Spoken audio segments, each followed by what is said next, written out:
Members and guests in gallery, please remain standing as you're able for the Pledge of Allegiance to be led by our veteran of the week. Pledge allegiance to the flag of the United States of America, to the republic for which it stands, one nation, under God, indivisible, with liberty and justice for all. Two. Thank you, Sam. Thank you. I guess I better get out of the way. Members, you can be seated. House, prepare for our nurse doctor of the day. I'll follow you back to your seat. Thank you.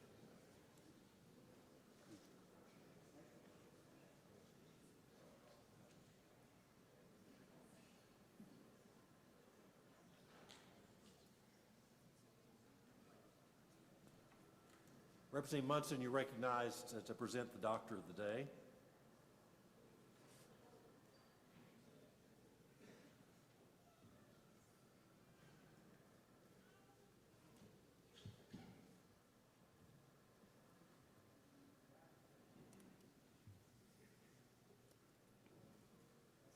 You're recognized. Thank you, Mr. Speaker. It's my privilege today to have the Doctor of the Day. On the first day of session, Dr. Lynn Myers. I will go ahead and read the citation that we will present to you. Whereas the Oklahoma House of Representatives invites one of Oklahoma's outstanding physicians to serve the members as Doctor of the Day, and whereas Dr. Lynn Myers, MD, has been selected to serve the Oklahoma House of Representatives as Doctor of the Day on Monday, February 3rd, 2020, and whereas Dr. Lynn Myers, MD, specializes in pathology and is certified by the American Board of Pathology. And whereas the Oklahoma House of Representatives wishes to express its thanks to Dr. Lynn Myers, MD of Oklahoma City, Oklahoma, for his service as Doctor of the Day. Now, therefore, pursuant to the motion of Representative Cindy Munson, the Oklahoma House of Representatives extends to Dr. Lynn Myers, MD, sincere congratulations and directs that this citation be presented. Members, please welcome Dr. Lynn Myers and give him the privileges of the day. On the floor.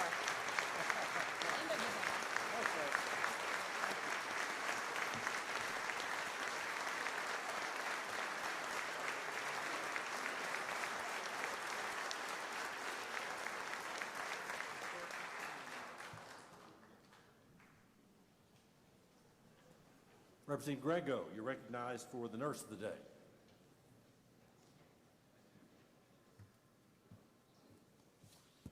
Thank you, Mr. Speaker. Thank you, members. Today I have the privilege of honoring Karen Taylor. She's a nurse from Red Oak, Oklahoma, a constituent of mine. Karen was to be recognized last year at this time, but she was sick. So we want to thank her for her service and recognize her today. Thank you, Karen. Thank you.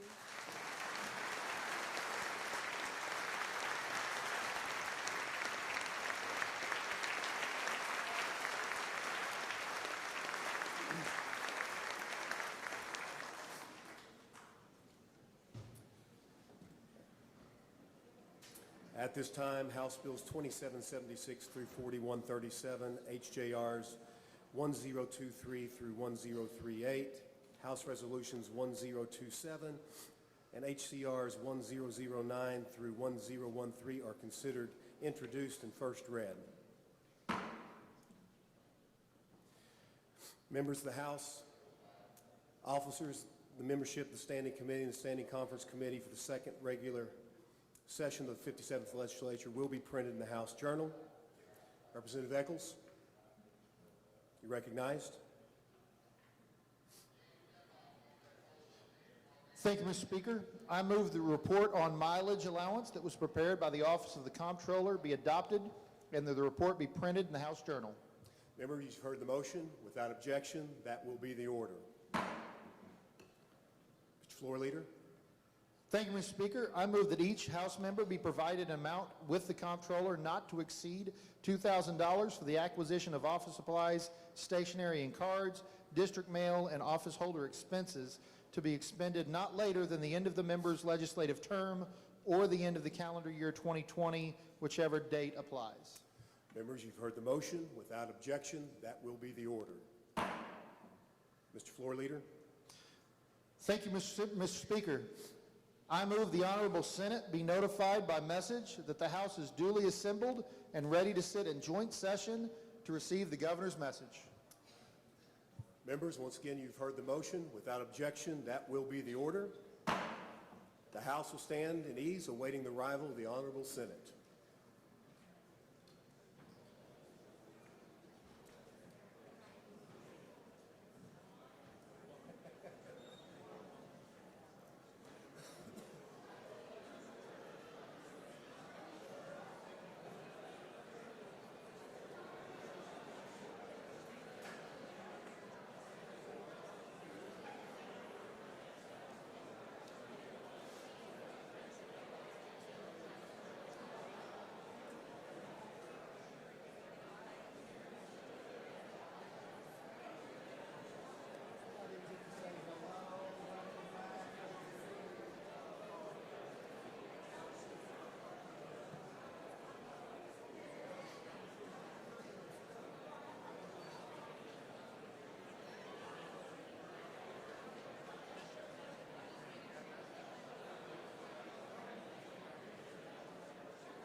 House will come to order.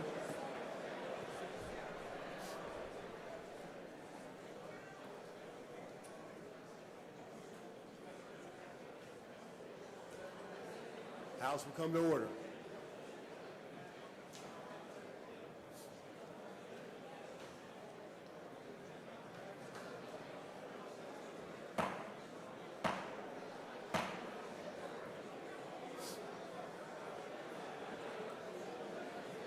Members, the House will come to order.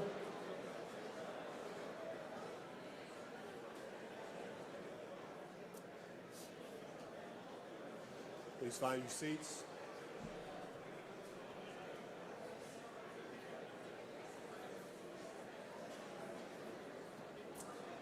House will come to order. Members, I hope we have this kind of enthusiasm at the end of the session, but let's find our seats to begin this one.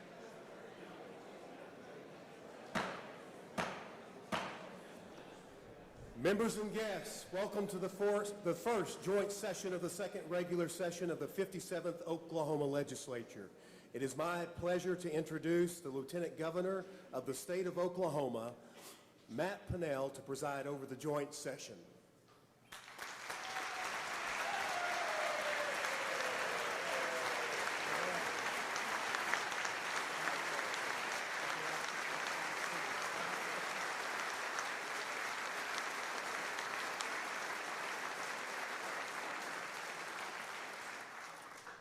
Welcome, ladies and gentlemen, and honored guests. It is my distinct privilege to call the first joint session of the second regular session of the 57th Oklahoma Legislature to order. I'd like to recognize Senator David for a motion. Senator David, you are recognized.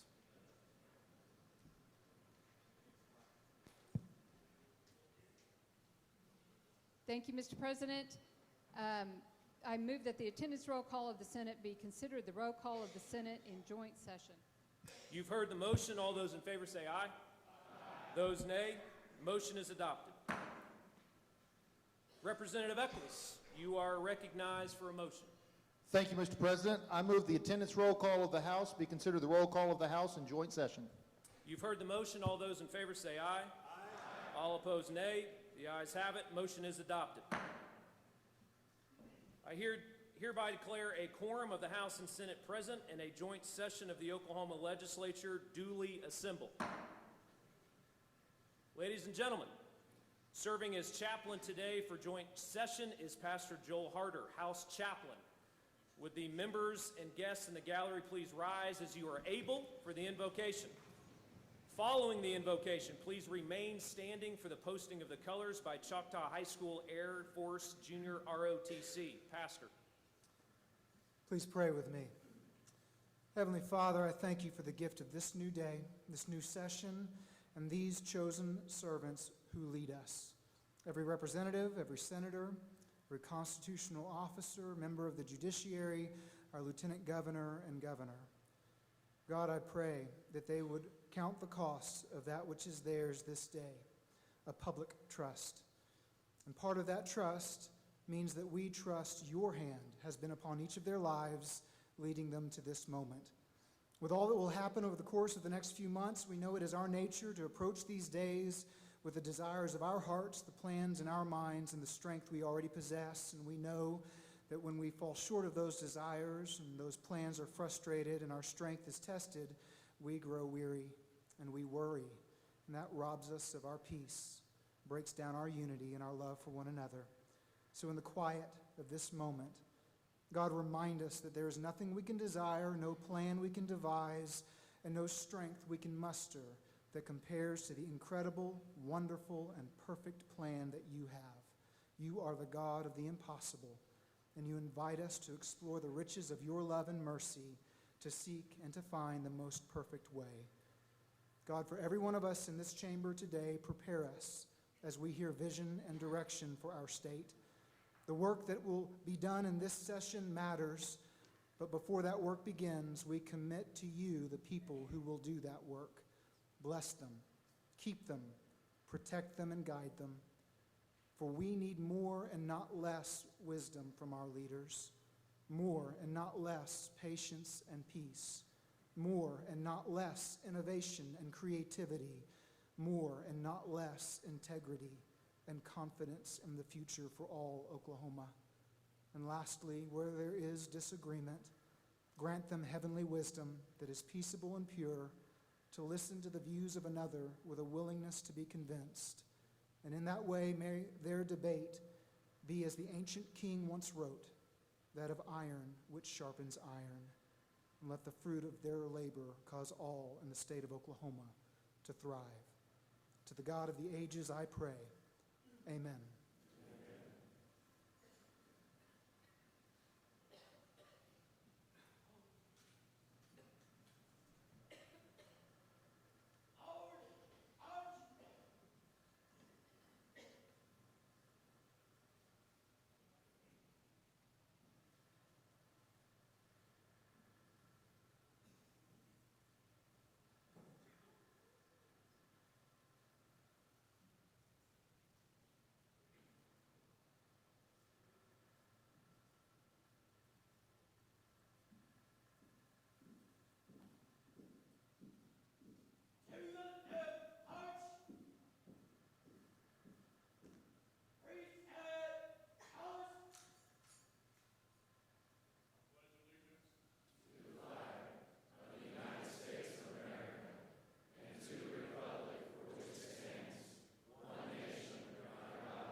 You may be seated.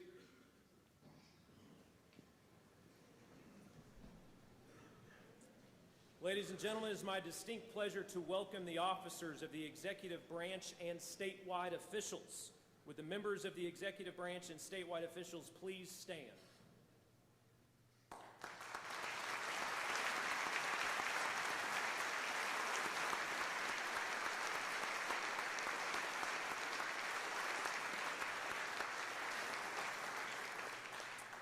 Ladies and gentlemen, it's my distinct pleasure to announce the arrival of the Oklahoma Court of Civil Appeals. Please stand as you are able as the House Sergeant of Arms escorts them into the chamber.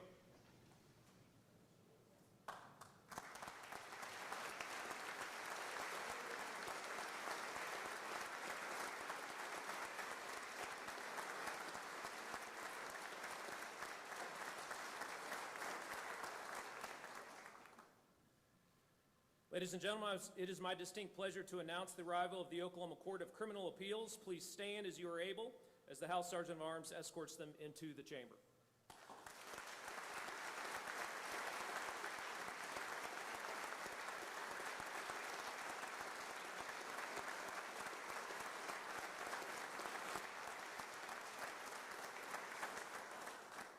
Ladies and gentlemen, please remain standing as I announce the arrival of the Oklahoma Supreme Court as the Senate Sergeant of Arms escorts them into the chamber.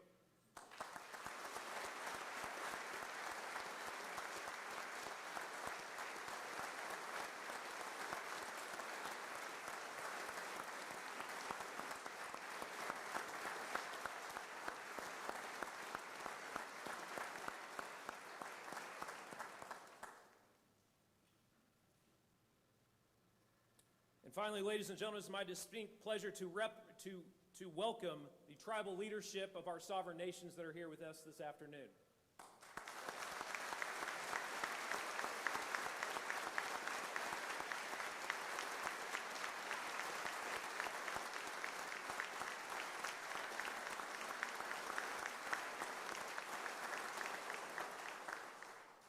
Senator David, you are recognized for a motion.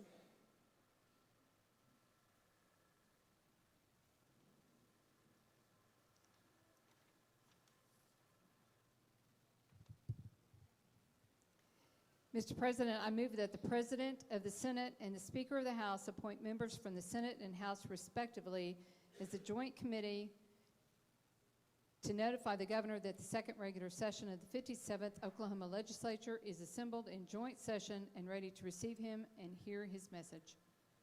As the President of the Senate, I am appointing the following senators to serve on the Governor's Escort Committee: Senator Stanislawski, Senator Stanley, Senator Matthews. Speaker McCall appoints the following representatives from the House: Representative Moore, Representative Ortega, Representative Sanders, Representative Wright, Representative Nolan, Representative Tammy West, Representative Crosswhite Hayter, Representative Ransom. The chair recognizes Senate Sergeant of Arms Bob Craig for an announcement.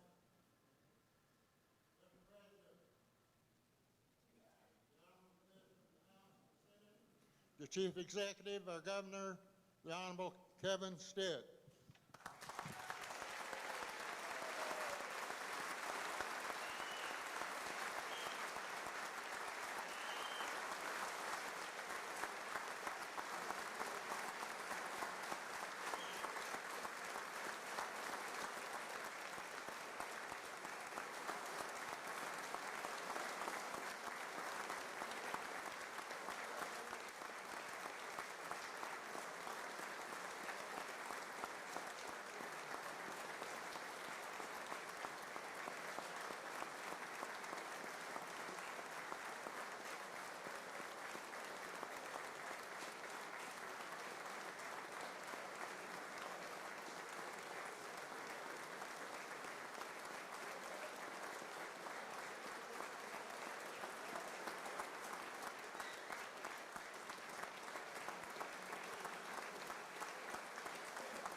Members of the legislature,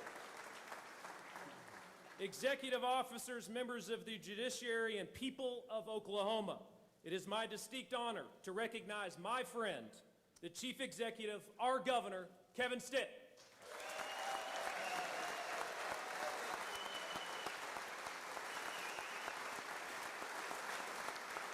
Thank you. Thank you guys so much. Thank you. Thank you. Thank you. Thank you.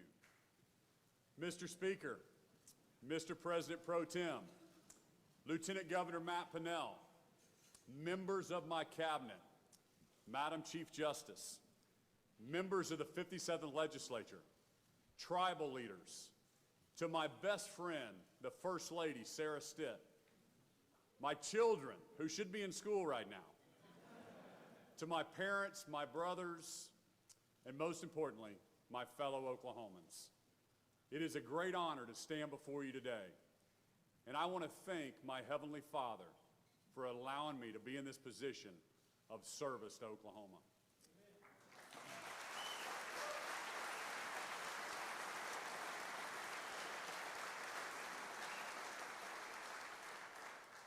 Let me get right to the point. The state of our state is growing in strength, stability, and new opportunity for generations to come. We are moving in the right direction, the direction we all want to go, top 10 in the nation.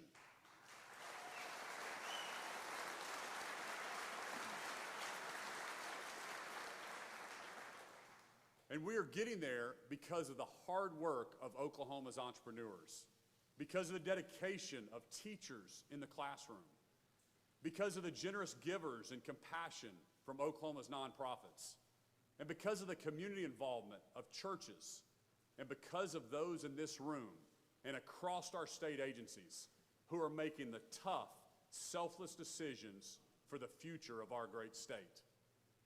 I want to take a moment to highlight a few of those individuals who are my special guests in the chamber today.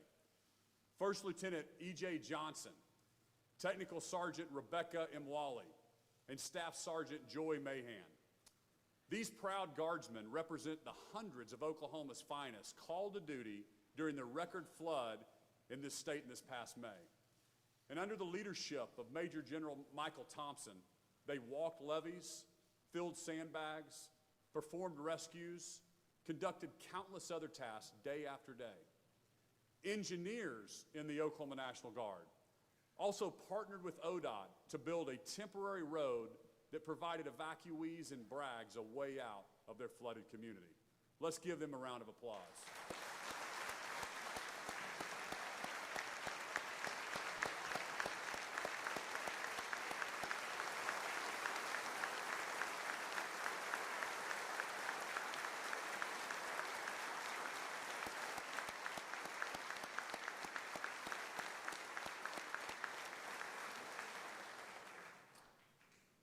In addition to their duties within the state, the Oklahoma National Guard is fulfilling their federal mission.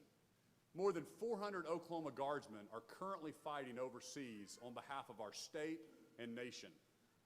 I ask that every Oklahoman please keep these brave men and women in your thoughts and prayers. Also in the chamber with us today is Dr. Tomas, the University of Oklahoma's new head of research. I am committed to partnering with our state institutions in recruiting the best talent in the nation to Oklahoma. We will compete and we will win.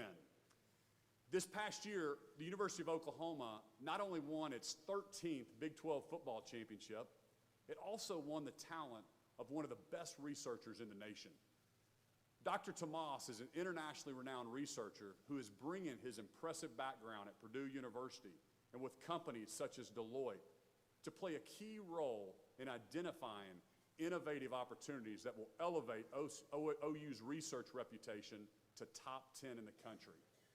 Thank you for choosing the best state in the nation to move to and make an impact.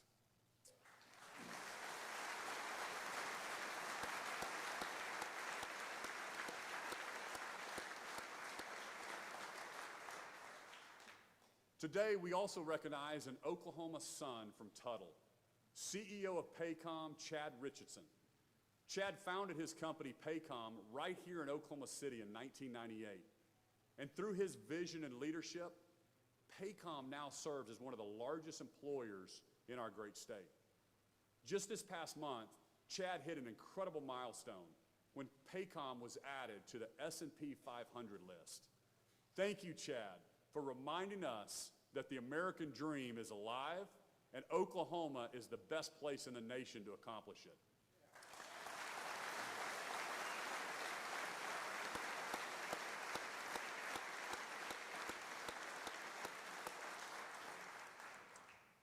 We all know that Oklahoma's economy, and quite frankly, our state budget, is built on the backs of the hardworking men and women in the oil and natural gas industry.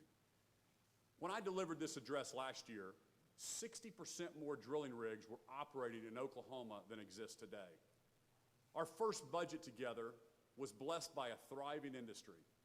Now we must look at the realities of a changing and evolving market that is becoming more efficient and less influenced by international volatility.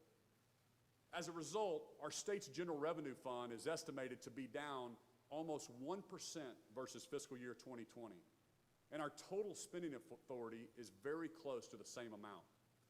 But we have nothing to fear. We will remain vigilant in recognizing our needs, planning for our future, and shedding waste where operations are outdated and redundant.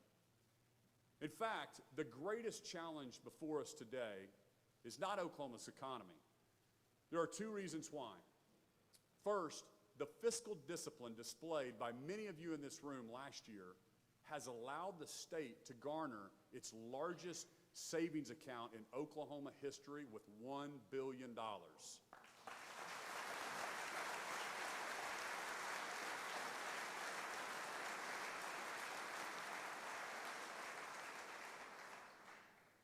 As a result, Moody's Investor Service changed Oklahoma's outlook from stable to positive in October. Their decision reflects an expectation that Oklahoma will maintain strong fiscal management and a commitment to increasing reserves. Let's follow through on that commitment. Senator Joe Newhouse has filed legislation that would give Oklahomans a voice this year on increasing the constitutional cap on our state's rainy day fund to 30%. Let's get it to a vote of the people. And while we wait on this vote, I'm also asking for the elected leaders to join me again in setting aside $100 million in additional funds as part of the fiscal year 2021 budget. Thanks to our strong pension plans, low bond debt, and progress in savings, Oklahoma is ranked as the 5th most solvent state in America. Let's take this to number 1.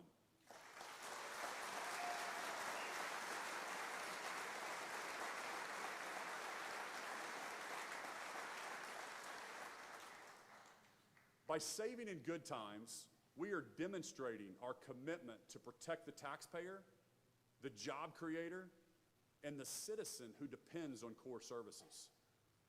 Second, Oklahoma's economy is more diverse than ever before. When the city of El Reno faced the closure of a major facility, Oklahoma's Department of Commerce quickly went into action. We deployed 2 career fairs. More than 350 Oklahomans were offered employment in companies in aerospace, finance, manufacturing, healthcare, and more. This was possible because Oklahoma's economy remains on good footing. Our unemployment rate remains below the national average. Oklahoma's household income has risen by nearly 4% in 2019. And 60 companies moved to our state or made significant expansions in Oklahoma this past year alone, with more than $2.9 billion in new capital investments announced. One of the strongest industries this year was tourism, led by the vision of our very own Lieutenant Governor, Matt Pinnell. Imagine that.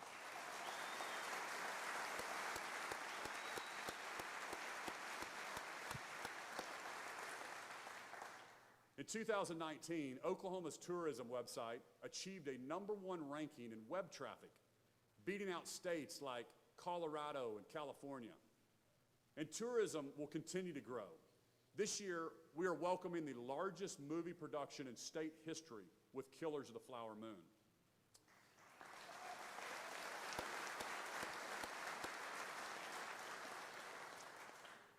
You gave us the tools last year to bolster our recruiting efforts, and the Lieutenant Governor was an exceptional partner in landing this deal for Oklahoma, once again beating out states like Texas and New Mexico.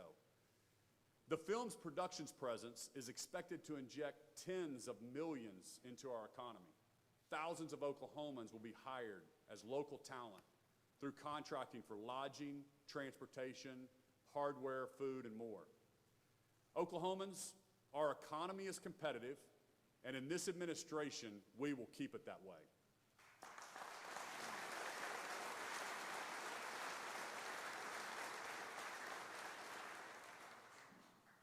The greatest challenge before us today is instead government bureaucracy. In my first year of public service and as the chief executive, I have found government too big and too broken. The state of Oklahoma spends roughly $20 billion annually. The legislature has a strong handle on the 40% managed through the appropriations process. Then we, working together, provide oversight of the 60% that goes directly to the state agencies from apportionments, fines, fees, or federal funding. Last year, we delivered the greatest transparency to the state's budget by publishing Oklahoma's checkbook online. With the new system, we are providing user-friendly access to recent spending data. In partnership with my office and Oklahoma Treasurer Randy McDaniel, we took Oklahoma's 47th ranking to 7th place in online budget transparency.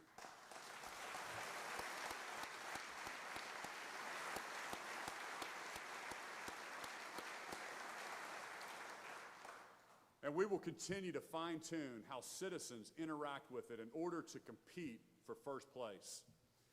Most importantly, the legislature delivered the strongest accountability in state history when you sent to my desk legislation to reform 5 of the state's largest agencies. This action strengthened our budget oversight. Time and time again, state agencies would ask you for more money as the solution. But I'm here to tell you it's not all about funding. It's about focus. It's about leadership. Your reforms have allowed me to go recruit the best talent, to break down silos between agencies, and to deliver the legislature with budgets that are more results-oriented. When good policy meets the right leadership, anything is possible.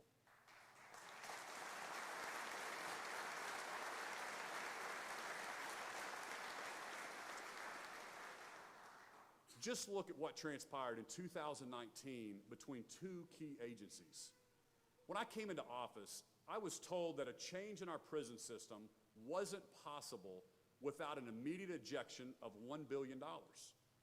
I was told that the Pardon and Parole Board could not take on an increase in caseload without more employees and more funding. I was told that it was logistically impossible to accomplish a large commutation docket to give low-level nonviolent offenders a second chance. What did we do? You passed better policy. We changed leadership in both agencies. And as a result, Pardon and Parole consolidated its investigators with Department of Corrections. This streamlined the case work, all while increasing it by 118% over 2018. And they did this without a single dollar more. The Department of Corrections launched its first ever reentry fairs across 28 facilities for individuals that were part of House Bill 1269 commutation docket. The idea was from the First Lady, and it now will become a permanent practice at the agency moving forward. The number of Oklahomans in our state prisons declined by 7.6% from 2018. As a result, the number of those incarcerated is at its lowest level since 2009.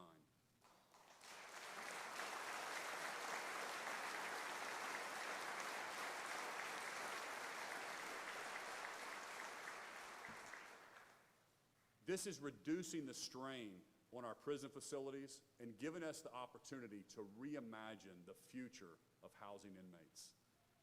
And in conjunction with the Department of Corrections, they withdrew its year after year request for more than $1 billion in additional funding and instead submitted a fiscal year 2021 request that addressed the critical needs of tomorrow. It is now time to complete this successful consolidation effort. I'm calling for the legislature to protect the constitutional mandate for Pardon and Parole Board appointees, yet pass legislation that absorbs the remainder of the operations with corrections. Collaboration is already taking place thanks to the leadership of Director Scott Crow and Director Steve Bickley. It is time we make this official in law to prevent future bureaucracies from creeping back in. When government is working and is unified under one vision, we can change the lives of Oklahomans for the better.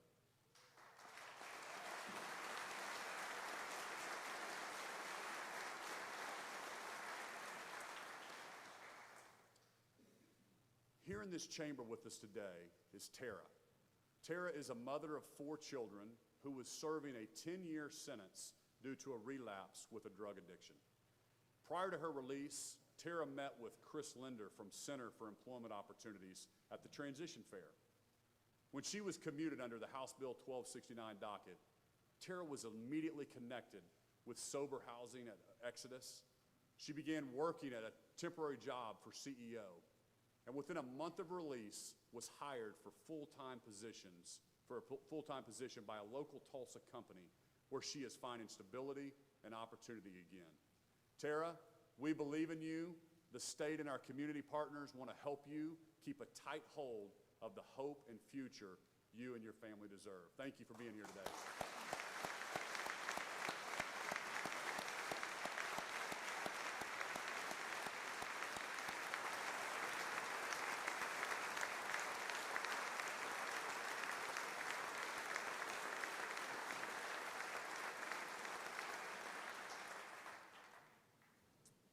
Friends, consolidation must not stop there. Secretary Tim Gatz has done an exceptional job leading both the Oklahoma Department of Transportation and the Oklahoma Turnpike Authority. Secretary Gatz is beginning the process of combining all back office and common functions into one shared service entity. We will maintain separate general management for unique functions while streamlining operations that are duplicative in nature so we can deliver the highest quality of transportation possible. We will operate with one unified vision for infrastructure as we continue to move towards top 10 status. Thank you, Secretary Gatz, for your leadership.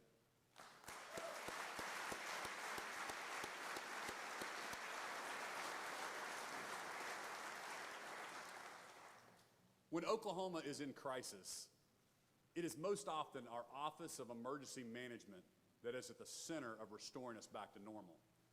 OEM has the ability to call upon whatever resource it needs to help Oklahoma's communities prevent, respond, or recover from a major crisis. Homeland Security is a key part of that effort, providing valuable coordination to support our first responders. By merging these two agencies, we will bolster response capabilities, streamline coordination, and leverage existing resources for stronger prevention programs. And as we prepare to recognize the 25th anniversary of the Oklahoma City bombing in April, we must continue to set the standard for our nation and how to respond to and manage crisis when tested by tragedy. Oklahomans deserve it, and this merger will help us achieve that goal. Thank you to OEM Director Mark Gower and Homeland Security Director Kim Carter, who are committed to working with this legislature to get this done right.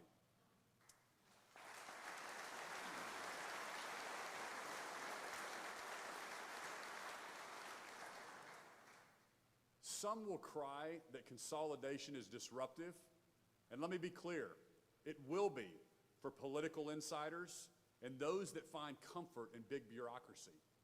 But it is what we need to do to improve decision-making, deliver better accountability, and target dollars directly towards helping our citizens instead of paying for administrative bloat. Oklahoma has the 20th highest landmass among states, the 28th largest population, and yet we have the 9th most state agencies out of all 50 states. This is unacceptable. There is no value to having more agencies than other states. It has not solved our bottom 10 rankings in critical categories. As we reduce bureaucracy, we must also provide necessary relief and enhanced opportunities for our dedicated public employees. President Pro Tem Greg Treat and Representative Mike Osborne have already filed legislation to begin the conversation again on civil service reform. It's time to get this done in 2020.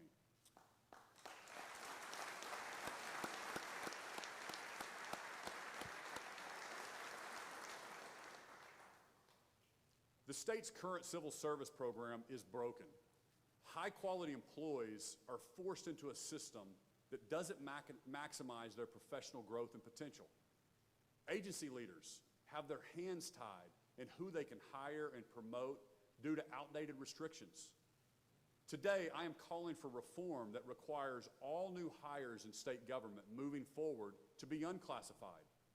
I am requesting language that allows agency directors discretion to offer bonuses within the confines of their budgets for employees to receive promotion out of the restricted classified positions. Through this attrition model, I am casting a vision for the majority of the state's workforce to be unclassified in the next 5 years.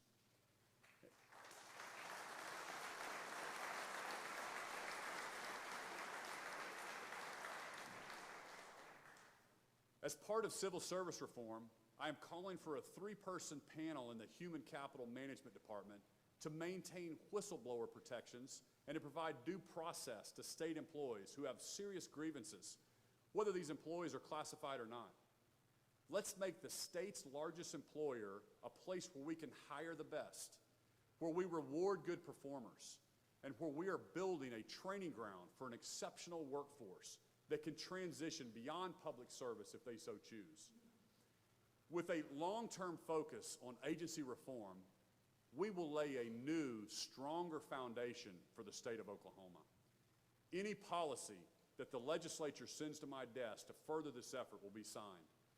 This is how we will actually get the tax dollar directly back to the citizen through better services.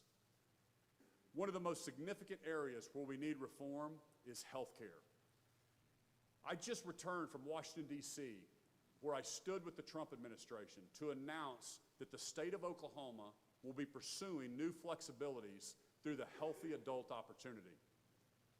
With these new flexibilities, Oklahoma will begin the process in the coming weeks to roll out Sooner Care 2.0. Under this reformed Medicaid program, we will seek to close the gap of those uninsured in Oklahoma. We will deliver much-needed accountability in the Medicaid system to focus on rewarding health outcomes and stronger performances in care. With HAO flexibility, we will deliver personal responsibility to new enrollees under Sooner Care 2.0. We will seek to establish moderate premiums and work requirements. We will encourage able-bodied adults to transition towards a path of maintaining private insurance and pursuing educational or employment opportunities that advances their full personal potential.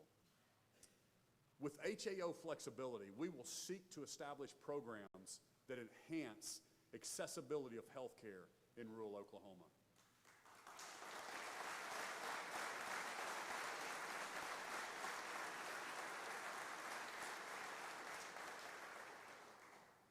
And we will seek to expand targeted treatment for opioid addiction and substance abuse. But I cannot do this without you. Oklahoma is currently positioned to be the first in the nation to be granted the Trump administration's waiver to achieve unprecedented flexibility and accountability in delivering Medicaid to adults. No one who is currently eligible will lose coverage. Actually, more than 180,000 Oklahomans would gain coverage under Sooner Care 2.0. State Auditor Cindy Byrd is in the middle of auditing our Medicaid rolls, a request I filed last year. Her auditors expect to be done this spring, which will allow us to address abuse in the system and ensure that the reformed Sooner Care 2.0 will truly help those who need it the most. But Washington needs to see the support from the Oklahoma State Legislature to feel confident that this plan is on solid financial footing. Today I call on the House and the Senate to send to my desk legislation to give certainty that the Oklahoma Health Care Authority can use the full 4% of the SHOP assessment to fund Sooner Care 2.0 while protecting reimbursements. We must also reform TSET. Let's protect the corpus, yet reallocate funds towards improving the delivery of rural health care. Help me keep Oklahoma #1 in competing for this new opportunity through the Trump administration.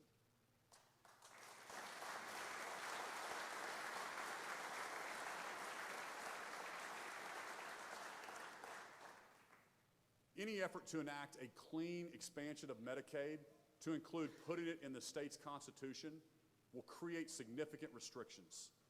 With straight Medicaid expansion, Oklahoma will be left with the same ineffective and unaccountable programs that has failed to bring us out of the bottom 10 rankings. The time is now to innovate, to focus on outcomes, and to make Oklahoma a national leader in delivering of health care.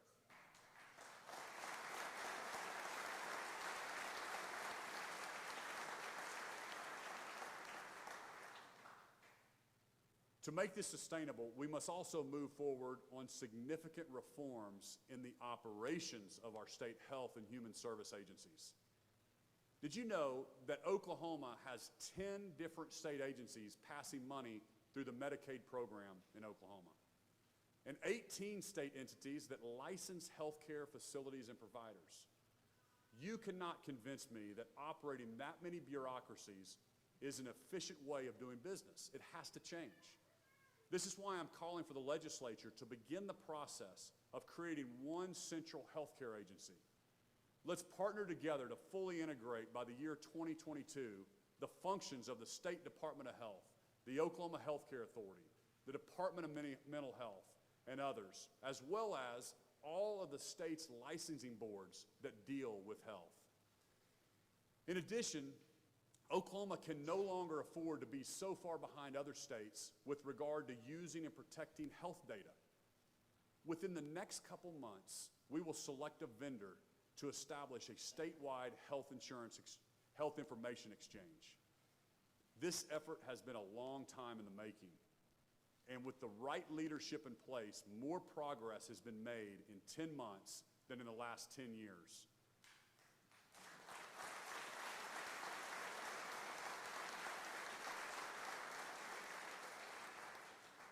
I want to thank OHCA Director Kevin Corbett and Secretary Jerome Lockridge for your wonderful leadership.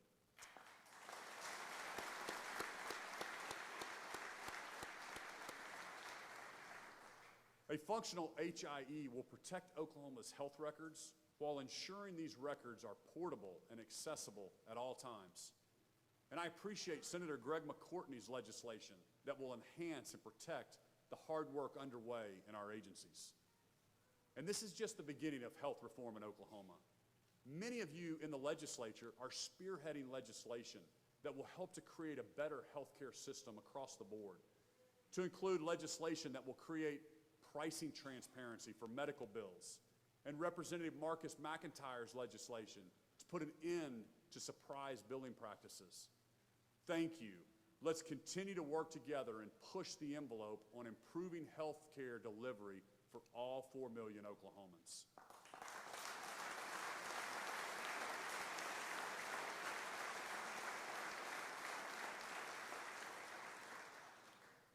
In this administration, we will continue to focus on becoming top 10 in education. It is why the legislature put more funding into the funding formula this school year, bringing the total taxpayer investment in common education to more than $9.7 billion, the largest in state history. We will protect it, but we must also reform it by taking a hard look at our state's funding formula. We should allow voters to unlock more local dollars. With reform, we must also address any mechanisms that are preventing tax dollars from getting directly to today's classroom. The path to Oklahoma's future prosperity will be achieved by promoting the profession of teaching and focusing on students' advancements and opportunities. This is why the legislature rallied last year to give our teachers a second year of much-deserved pay raises. I'm glad to report that not only did districts give pay raises of at least $1,220, but some went beyond, like Owasso Public Schools, where now a first-year teacher can expect a starting salary of $42,000.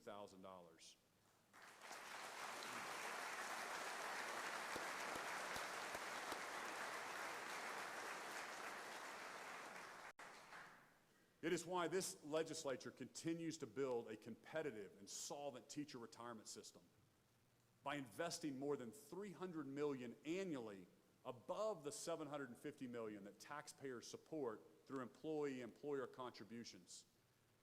Our dedication will continue so that teachers know that when they retire, their pensions will be fully funded.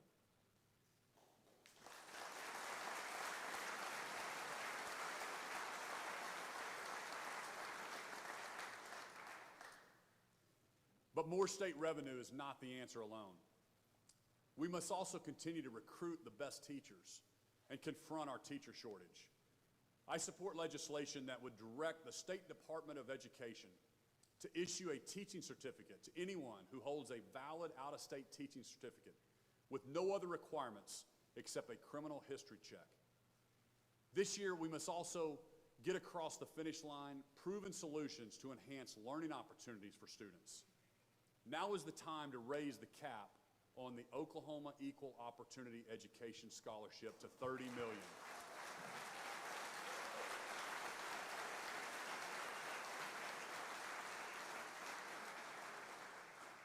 To allow Oklahomans to be rewarded for investing their funds directly to our students and schools.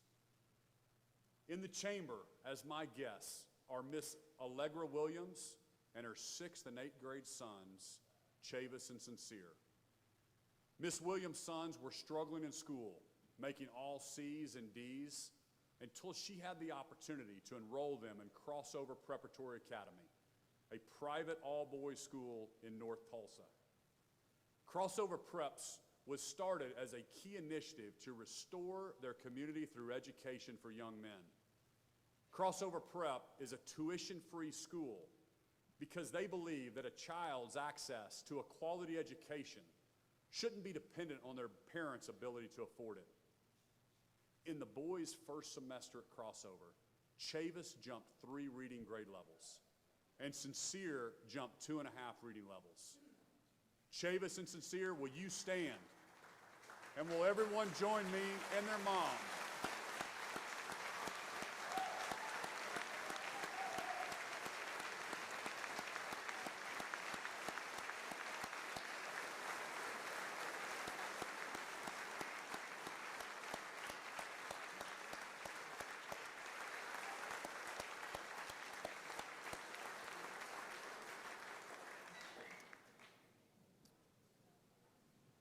Chavis and Sincere were able to get the help they needed because of the Oklahoma Equal Opportunity Education Scholarship Act.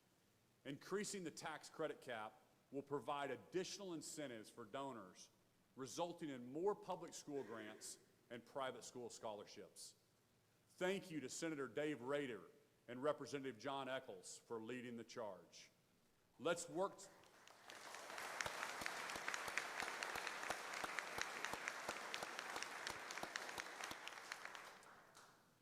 work together to make sure all students at all schools have access to an innovative, enriching curriculum, regardless of zip code. Because we believe in all students and helping them succeed, I'm also launching a program this year called Jobs for America's Graduates. JAG is a state-based national nonprofit organization dedicated to preventing dropouts among young people who have serious barriers to graduation and employment. In more than 3 decades of operation, JAG has delivered consistent, compelling results, helping more than 1 million young people stay in school through graduation, pursue post-secondary education, and secure high-quality entry-level jobs leading to career advancement and opportunities. While we were on this topic of education, let me take a brief moment to address one critical matter. In 2019, 1% of the Common Education funding came from the state's exclusivity fees on Class III games on tribal casinos. These dollars, which are first deposited to the Oklahoma Education Reform Revolving Fund, equal roughly $130 million, compared to public education's total funding of $9.7 billion. The model gaming compacts have been a success, greater than anyone predicted. Unfortunately, we have an expired model gaming compact, a compact in which notable tribes have previously called dated and unsuitable for current and future business. After 5 offers from the state for all stakeholders to come together to modernize the model gaming compact, 3 tribes instead sued the state on New Year's Eve. While we wait for the federal court's decision, I'm calling for the legislature to join me in protecting public education. I'm asking for the legislation that will allow the remaining cash balance from 2019 and funds from the Revenue Stabilization Funds to be leveraged, if needed, to compensate for any temporary pause in Class III gaming fees.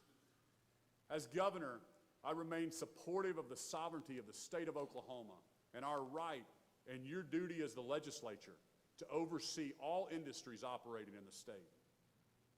I also remain confident the state and Oklahoma's tribes can hammer out a compromise that is a win-win for all 4 million Oklahomans. And we can accomplish this without putting public education in the crosshairs.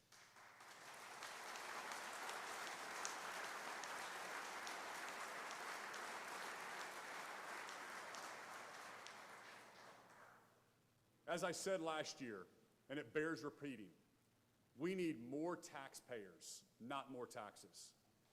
Everything we do has a dotted line back to growing our economy.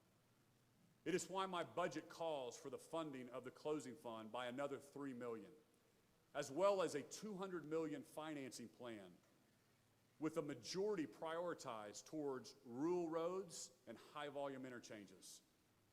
Oklahoma has moved from 49th to 13th in bridge conditions within 15 years. And while we work towards top 10 in this critical category, we're going to start moving the needle on our rankings of Super 2 roads and pavement quality. Oklahoma is the crossroads of America, and our roads are key to attracting future job creators, whether it is to Altus, Enid, Broken Bow, or in the heart of Tulsa. Today, I'm also filling an executive order to address Oklahoma's excessive red tape. Oklahoma's administrative code is double the size of the state of Kansas and 20% more than Missouri and New Mexico. My executive order will call for the first ever comprehensive review of the state's administrative code and will instruct state agencies to remove 2 regulations for every new one created. The intent is to reduce the red tape by 25% in the next 3 years, providing relief to Oklahoma's job creators and farmers and ranchers, while also strengthening our recruitment efforts to diversify and grow Oklahoma's economy. We must also continue our progress on occupational licensing reform. Speaker Charles McCall and Senator Adam Pugh made it a priority last year to reduce barriers to work for military families. And Senator Julie Daniels and Representative Zach Taylor passed meaningful second chance legislation to expand occupational licensing opportunities for those who have previously encountered the justice system. This year, let's get universal licensing recognition across the finish line too.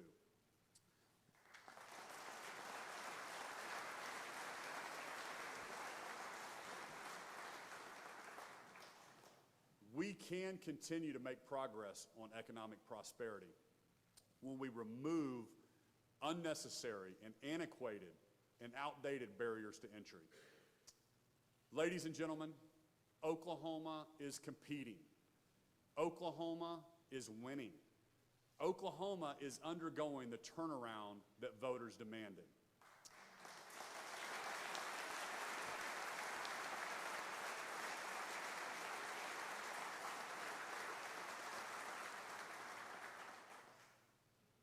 It may not be comfortable at times. It demands hard decisions and boldness. It requires long-term planning and a commitment to one vision. But we are making inroads that will last for generations, that will make us stronger, more prosperous, top 10. There is no place I would rather be than Oklahoma. And there is no better team than the ones elected in this room. There is no better time in our state's history than now. Let's do this together. Let's make it happen. God bless you, and God bless the great state of Oklahoma.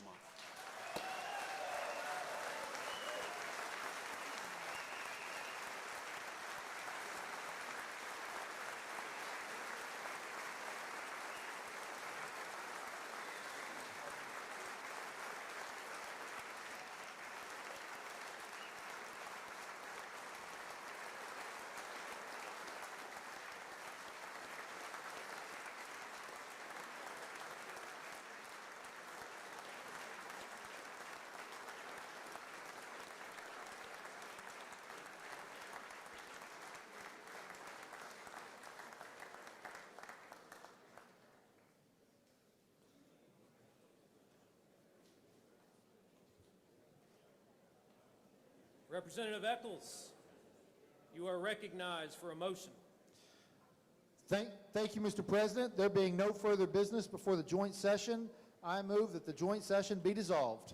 You've heard the motion. All those in favor say aye. Aye. All opposed, nay. The ayes have it. The motion is adopted and the joint session is dissolved.